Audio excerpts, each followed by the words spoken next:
You are exhausted because you are terrified of being invisible. You say yes to every invitation, every extra project, and every buzzing notification, not out of joy, but out of a deep, quiet dread.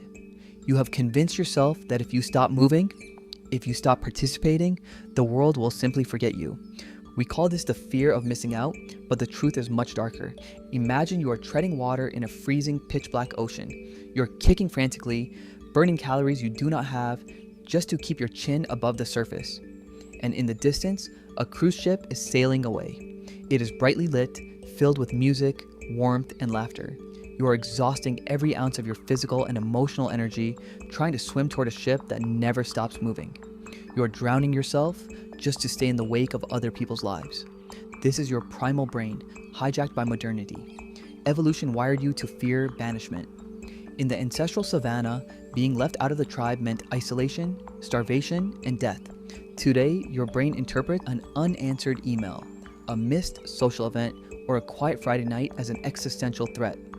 It floods your nervous system with cortisol, tricking you into believing that missing out is quite literally a matter of life and death. This fear does not just ruin your weekends, it infects your daily life in 3 distinct, painful ways. First, look at your work. You are technically off the clock, sitting on your couch, but your mind is still shackled to your desk. You suffer from performative availability. It feels exactly like wearing a heavy iron collar with a leash made of optic fiber. Every time your phone vibrates with a Slack message or a late-night email, the leash yanks your neck. It snaps your attention away from your dinner, your family, your peace. You respond instantly, typing frantically in the dark, hoping to prove your worth to a corporation that would replace you in a week.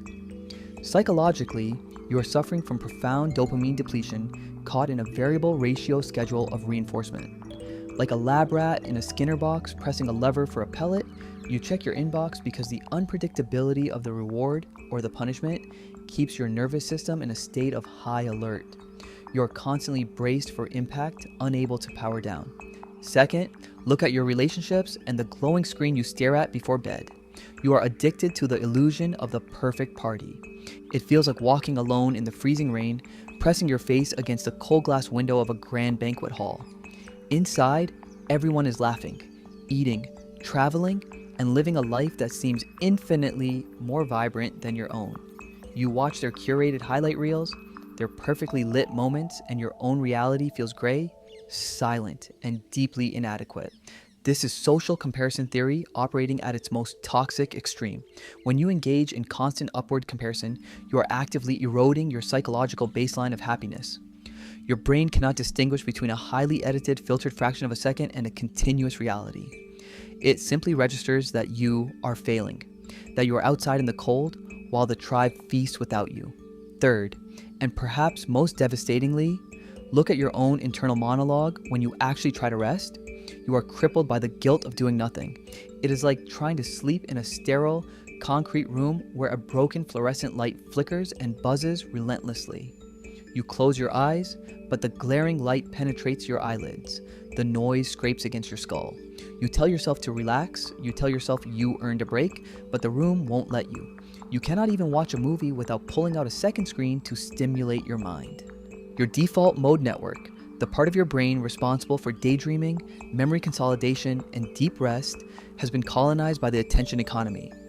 Your cognitive load is so constantly maxed out that the sudden absence of hyperstimulation triggers actual withdrawal.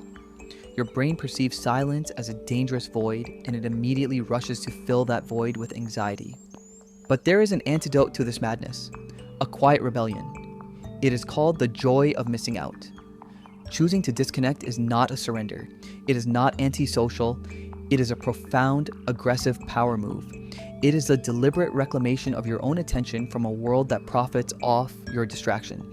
Imagine a small, sturdy cabin deep in a snow-covered forest. The timber is thick and weathered by time.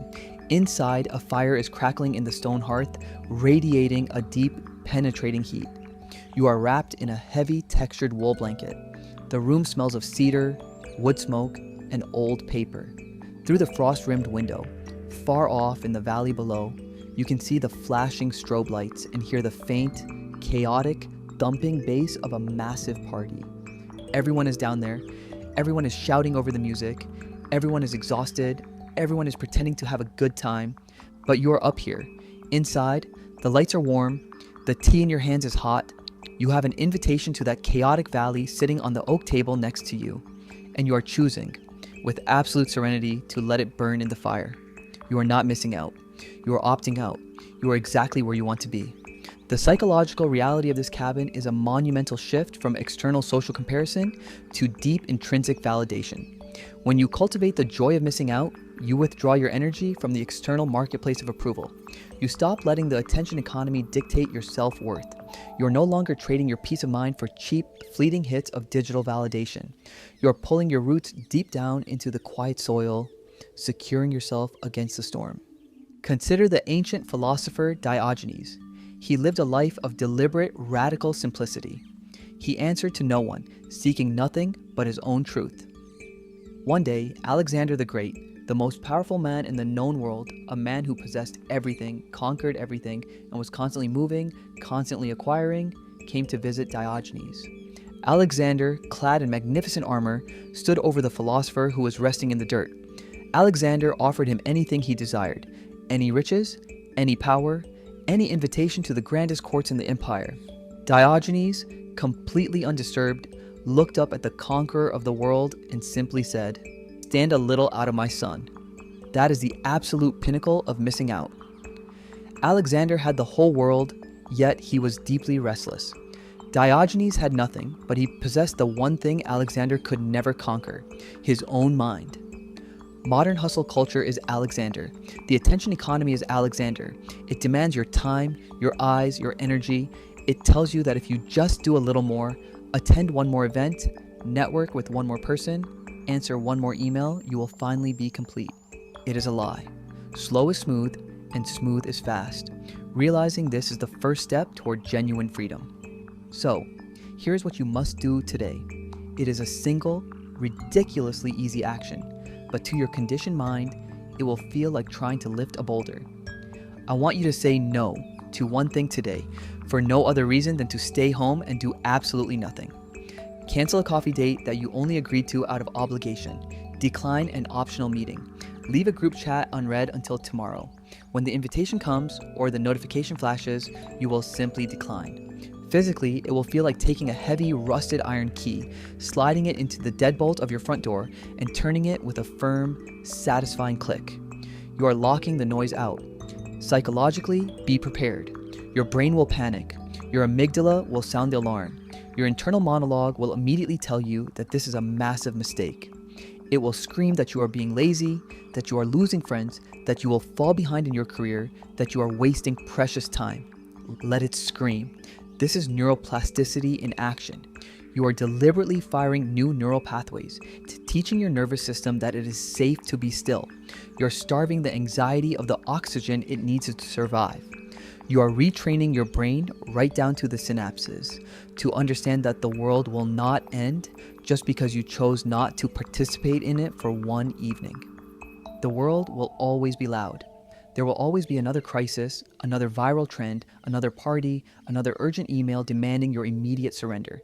You cannot silence the storm outside, but you can build a stronger cabin. You can light a fire in the hearth. You can pull the blanket a little tighter around your shoulders. The attention economy wants you frantic, exhausted, and desperately reaching for a prize that does not exist. Do not give them the satisfaction. Reclaim your time. Reclaim your silence. Find the profound, quiet joy in letting the world spin without you for a while. Let them hustle. Let them exhaust themselves. You have nowhere you need to be other than right here. Stay unrushed.